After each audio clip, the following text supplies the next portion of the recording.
Ads లేకుండా latest episodes చూడండి.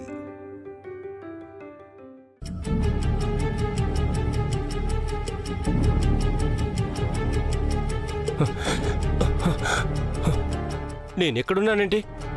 నేను అసలు ఎక్కడున్నానేంటి? ఇంతకీ నేను ఎక్కడున్నాను? అంటే పెదలన్నా పెదలన్నా పెదలన్నా నువ్వే నన్ను ఎక్కడికి తీసుకొచ్చావు కదా? అంటే పైనుంచి కిందకు దూసి నన్ను చంపేద్దాం అనుకుంటావా? పెదలన్నా వద్దు పెదలన్నా, నేను బతకాలి పెదలన్నా. నన్ను చెప్పొద్దు, నన్ను చెప్పొద్దు, నన్ను చెప్పొద్దు, నన్ను చెప్పొద్దు, నన్ను చెప్పొద్దు పెదలన్నా, నన్ను చెప్పొద్దు.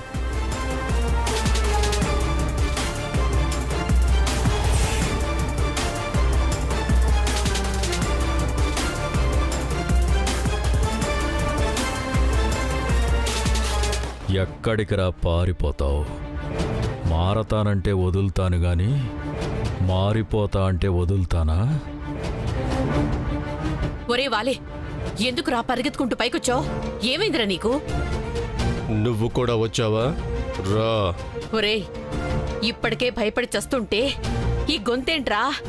ఎందుకొచ్చావురా ఇక్కడికి?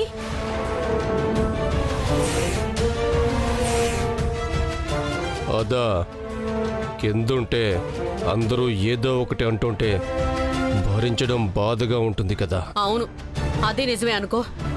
అసలే మన మీద అనుమానం ఎక్కువ. ఏది పడితే అది వాగుతూ ఉంటారు. భరించడం కష్టంరా. ఈ ఒక్క పూట ఇంట్లో వాళ్ళకంట మీ పెదనాన్నకంట పడకుండా ఉంటే అంతే చాలు. కంట పడములేమ్మా. గుర్తుందా, రాత్రి ఇక్కడే అన్ని ప్లాన్లు వేశాం. ఎలా మర్చిపోతాన్రా? వైదేహి దేవాంశులకి స్పృహ లేకుండా చేస్తాను, అందర్నీ గుప్పిట్లోకి తెచ్చుకుంటాను అని చెప్పి ఒక ఆట ఆడిస్తాను అన్నావు కదరా? అన్నానా? అనే ఉంటాను. ఇంకా ఏమన్నాను? అదే, ఊర్మిళ మన పార్టీలో ఉంటూ మొగుడికి కాళ్ళు రాగానే ప్లేట్ మార్చేసింది కదా. మళ్ళీ లక్కీని చక్రాల కుర్చీకి పరిమితం చేద్దాం, అప్పుడు ఊర్మిళ మళ్ళీ పరిగెత్తుకుంటూ మన దగ్గరికే వస్తుంది అన్నావు కదరా? ఓ, అలా కూడా అన్నానా? అన్నావు, కానీ ఏ ఒక్కటి అనుకున్నట్టు జరగలేదు. అవును, నువ్వు నా దగ్గర అంతా వాగి ఇప్పుడు నన్ను అడుగుతున్నావేంటి? ఏం లేదు స్వాహ, వీల్ చైర్ పిలుస్తోంది. ఏంటి స్వాహానా? కన్న తల్లిని పేరు పెట్టి పిలుస్తున్నావు? బుర్రగాని పోయిందా? చెప్పేది వినకుండా పేరు పెట్టి పిలిచానని లాగుతావేంటి స్వాహ? లక్కీని వీల్ చైర్కి పరిమితం చేస్తా అన్నాను కదా, ఇప్పుడు అదే వీల్ చైర్ నన్ను పిలుస్తోంది. వాలి, ఒరే వాలి, ఎక్కడికి వెళ్తున్నావురా? వాలి రే!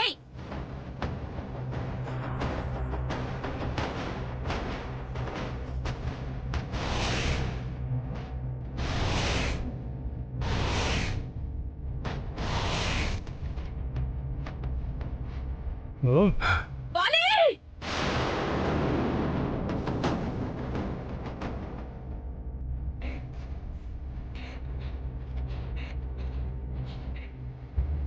వాలి! వాలి! వాలి! వాలి! అయ్యో అయ్యో వాలి! వాలి! ఏమైందిరా నీకు? ఎంత పనిచేశారు బావగారు? నా కొడుకులో దూరి పైనుంచి కిందకి తోసేశారా? అయ్యో, నా కొడుకు నాకు కాకుండా చేస్తారా? వాలి! వాలి! అరే అంజయ్, దేవాంశ్, తొందరగా రండి. పోతే ఏ బాధ లేదు స్వాహ, కాని పోడు. ప్రాణాలతో ఉన్నా ఎందుకున్నానా, ఈ బ్రతుకు ఎందుకు అని ఏడుస్తాడు. నా కొడుకు చక్రాల కుర్చీలో ఉన్నాడని ఎంత హేళన చేశాడు. ఇప్పుడు నీ కొడుక్కి అదే గతి పట్టబోతోంది. చావలేక బ్రతకలేక చివరికి మారక తప్పే గతి లేక మిమ్మల్ని మారేలా చేస్తాను. బాలిబాబు, బాలిబాబు, అయ్యో అయ్యో, ఎంత పని అయిపోయింది బాబు. లక్కీ బాబు చూసారా, మీ తమ్ముడు కూడా మీలాగే అయిపోయారు బాబు, మీలాగే అయిపోయారు. మీకు కాళ్ళు మాత్రమే పడిపోయాయి బాబు, ఈయనకు అన్నీ పడిపోయాయి. అయ్యో వాలి రేయ్, బాబు. పో, బయటికి పో. మీకేం తెలుసమ్మా, ఇప్పుడు ఈయనకు కూడా సేవలు నేనే చేయాలి. వాలి.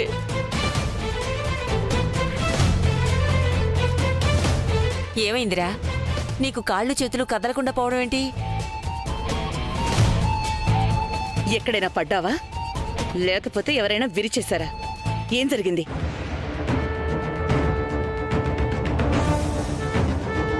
అయ్యో, లేడి పిల్లలా అటు ఇటు తెగ నడిచేవాళ్ళు. అలాంటి మీకు కాళ్ళు చేతులు పడిపోవడం ఏంటండి? ఇప్పుడు మీరు ఎలా నడుస్తారు? అయ్యో, అసలు కాళ్ళు చేతులు లేకుండా అసలు మీరు ఎలా బ్రతుకుతారండి? ఏయ్, ఇప్పటికే నరకంగా ఉంటే పోయిన వాటి గురించి అడిగి అడిగి ఇంకా గుచ్చి చంపుతున్నావేంటి? ఇప్పుడు ఏమందని రాజ్యలక్ష్మిని తిడుతున్నావు? భర్తని పరిస్థితుల్లో చూసి ఏ భార్య అయినా ఏడవకుండా ఉంటుందా?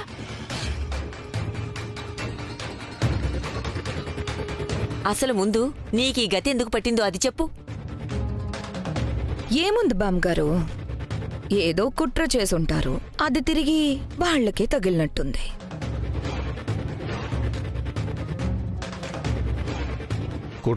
కుట్రేంటి? ఏం మాట్లాడుతున్నావు? మాట్లాడకు. నువ్వేం చేయాలనుకున్నావో మాకు మొత్తం తెలుసు. వైదేహి దేవంశ్ గదిలో బలూన్స్ పెట్టి వాటిని పేల్చేలా చేసి తర్వాత మన కుటుంబాన్ని ఏదో చెయ్యాలని చూశారు.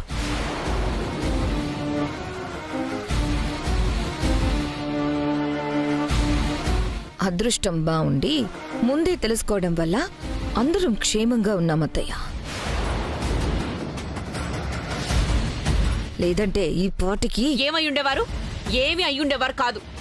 అనుభవిస్తున్నది మేము, మాటలు పడుతున్నది మేము. చెయ్యాల్సిందంతా చేశాక మాటలే పడాలి. చేసిన తప్పుకి శిక్ష అనుభవించాలి.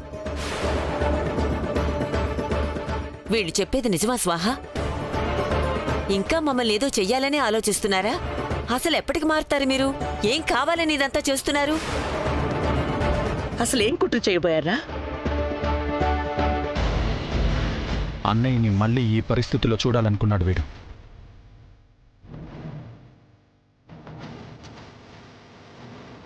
ఆ పాపానికి ఆ భగవంతుడు వీడికి శిక్ష విధించాడు.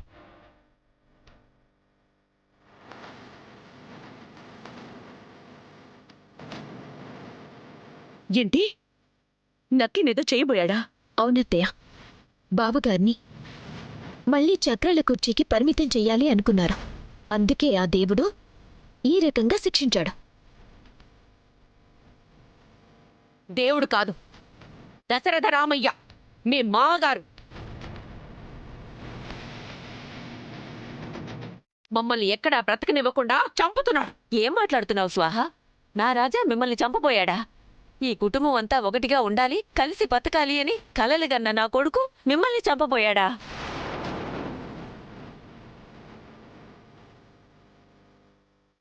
చంపుతారమ్మమ్మా. ఈ కుటుంబానికి ఆపద కలిగించాలి అనుకునే వాళ్ళని మావయ్య గారు క్షమించారు. అంటే మీ మనసు ఇంత పాడు ఆలోచనలతో నిండిపోయున్నాయి. దీన్ని బట్టే నాకు అర్థమవుతోంది, మారరు మీరు. అసలేం కావాలి మీకు? ఎప్పుడో మారిపోయావక్క. ఇంకా మారాలి మారాలి అని మమ్మల్ని ఇలా చిత్రహింసలు పెడుతుంటే చావు తప్ప మాకు వేరే దారి కనపడడం లేదు. ఇప్పటికే నా కొడుకు జీవశవంలా మారిపోయాడు. ఇకనైనా మమ్మల్ని వదిలిపెట్టండి, మీకు దండం పెడతాను.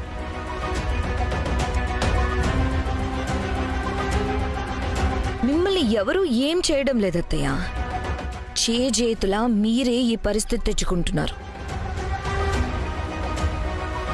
మారండి మారండి అని ఎంత చెప్పినా మారకుండా ఇప్పుడు అనుభవిస్తున్నామని ఏడిస్తే ఎలా? ఇప్పటికైనా మారండి. వాళ్ళు మారరు వదినా. ఇప్పటికే ఎన్నో అవకాశాలిచ్చాం. మారాలి అనుకునే వాళ్ళే అయితే ఎప్పుడో మారుండేవారు. అవును, వీళ్ళతో మాట్లాడడం కూడా అనవసరమే. పదండి.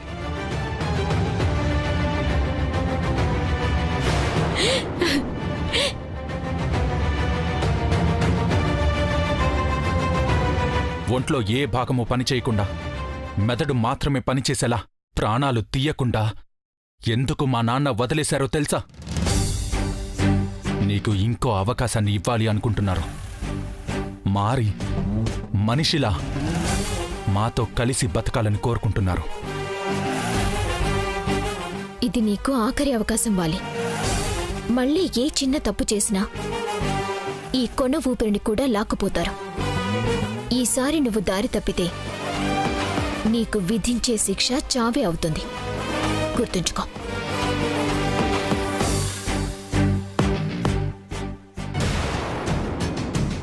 ఇంతమంది మిమ్మల్ని తప్పు అంటుంటే ఎందుకండి ఇంకా ఏం సాధించాలని? ఏయ్, నోరు మీవే. వాళ్లతో కలిసి మాకు నీతి బోధలు చేస్తున్నావా? ప్రాణాలు తీస్తానేమనుకుంటున్నావా? పో ఇక్కడి నుంచి.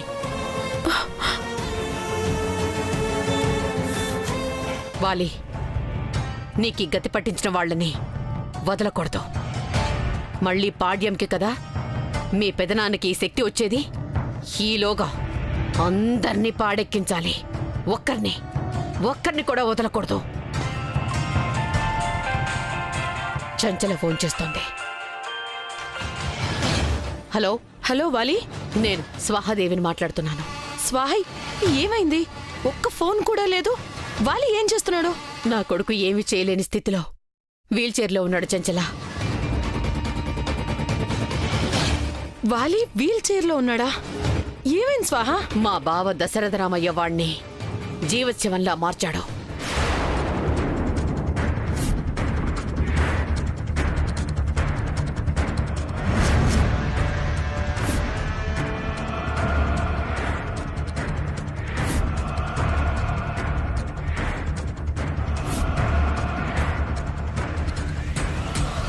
అదే జరిగింది చంచల. మళ్ళీ పాడ్యమి రోజున గాని ఆయన శక్తివంతం కాలేడు. ఈలోగా నా కొడుక్కి ఈ గతి పట్టించిన దశరథరామయ్యకి ఆ కుటుంబాన్నంతటినీ శవాలుగా మార్చి బహుమతిగా ఇవ్వాలి చంచల. దానికి నీ సాయం కావాలి. ఈ కుటుంబాన్ని దెబ్బ కొట్టాలి చంచల. ఈ కుటుంబాన్ని దెబ్బ కొట్టాలి అంటే వైదేహి కడుపులో బిడ్డ మీదే కొట్టాలి. అవును, ఆ బిడ్డే కారణం. అదే గనక లేకపోయింటే ఈ పాటికి ఎప్పుడో మేము అనుకున్నది జరిగేది. మా ప్లాన్స్ అన్ని వాళ్ళకి ముందే చెప్పేసి మాకీ గతి పట్టించింది. అయితే ముందు నువ్వు చెయ్యాల్సిన పని అక్కడి నుంచి బయటపడటం. అక్కడే ఉండి ఏం ప్లాన్ చేసినా మళ్ళీ తెలిసిపోతుంది కదా. ముందు అక్కడి నుంచి వచ్చేయ్. అలాగే చంచల, వస్తున్నాను. వీళ్ళందరికీ గోరి కట్టడానికి వస్తున్నాను.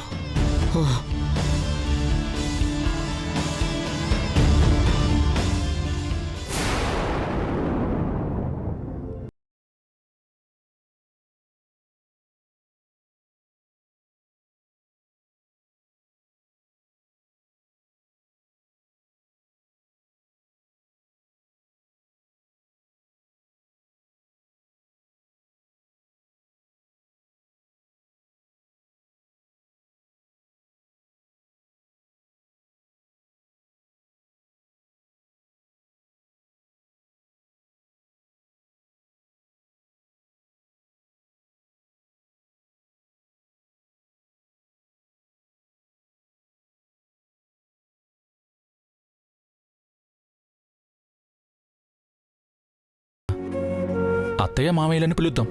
కానీ ఇప్పుడు వాళ్ళున్న పరిస్థితిలో సీమంతమని చెప్పి వాళ్ళని ఇబ్బంది పెట్టలేను. అందుకే సీమంతమన్న సంగతి కూడా వాళ్ళకి చెప్పలేదు. ఇబ్బంది ఏముండదు వైదేహి, వాళ్ళు తప్పకుండా వస్తారు.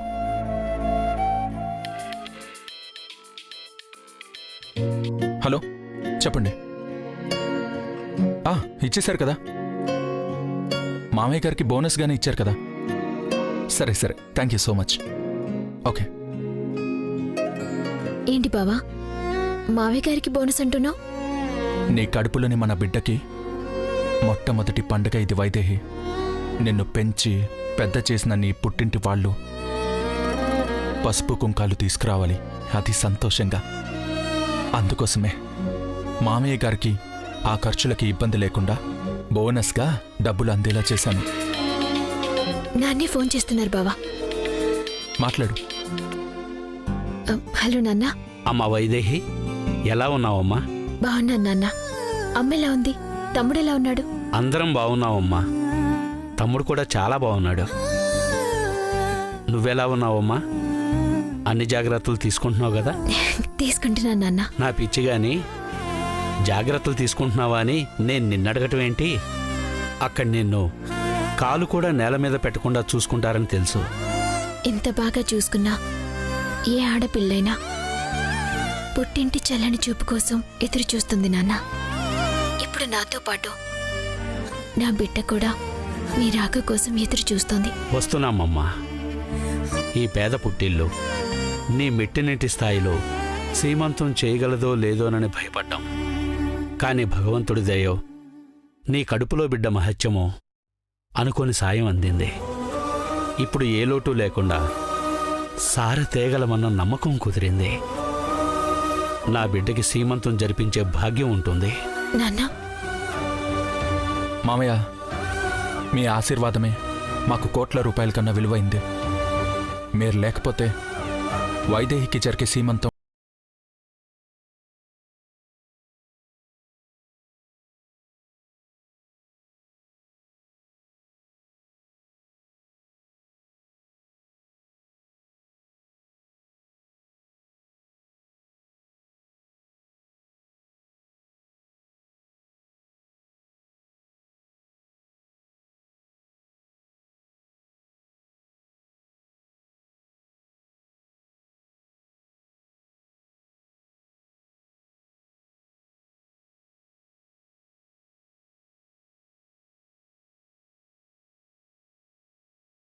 బావా, అప్పటి నుంచి ఏదో వెళతి పుట్టింటి నుంచి ఆశీర్వాదం దక్కుతుందా లేదా అని దక్కేలా చేస్తున్నావు బావా. చాలా సంతోషంగా ఉంది. ఇక అంతా సంతోషమే వైదేహి. సీమంతం జరిగేసరికి వాలి స్వాహ పిన్నిలో కూడా మార్పు వచ్చేస్తుంది చూడు.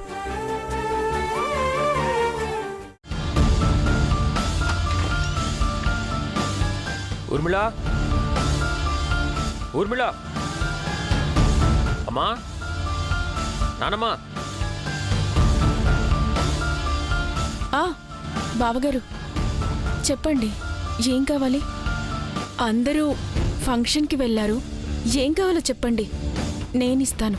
ఏం లేదులేమ్మా, పర్లేదు, నువ్వు వెళ్ళు. పర్వాలేదండి, నేనే అంటున్నాను కదా, మీరేం అడిగినా ఇస్తాను. చెప్పండి. అయ్యో, నాకేం అవసరం లేదమ్మా, నువ్వు వెళ్ళు. మర్దల్ని పట్టుకొని అమ్మా గిమ్మా అంటున్నారేంటి?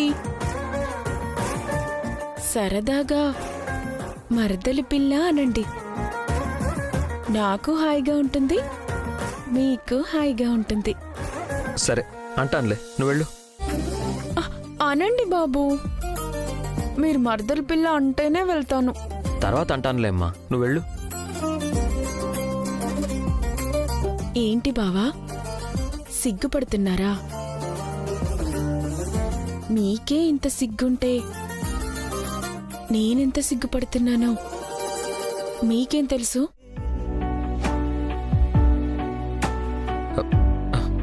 నాకు తప్పనిపిస్తుంది. నా భర్త మీద ఎన్నో ఆశలతో ఇంటికొచ్చాను. ఇది పెద్దిల్లని, డబ్బులున్నాయని, నగలున్నాయని ఏ రోజు ఆనందంగా లేను. అన్ని విధాలుగా సుఖపెట్టే భర్త ఉన్నాడని వచ్చాను. కానీ చివరికి నా బతుకు వెన్నెల కాయని చీకటయింది. వాలి 4 చక్రాల బండి మీద బందీ అయ్యాడు. నన్ను ఒంటరి బందీగా చేశాడు. నేను బందీగా ఉండలేను. నేను ఉప్పు కారం తిన్నదాన్ని. ఉండలేను బావగారు, ఉండలేను.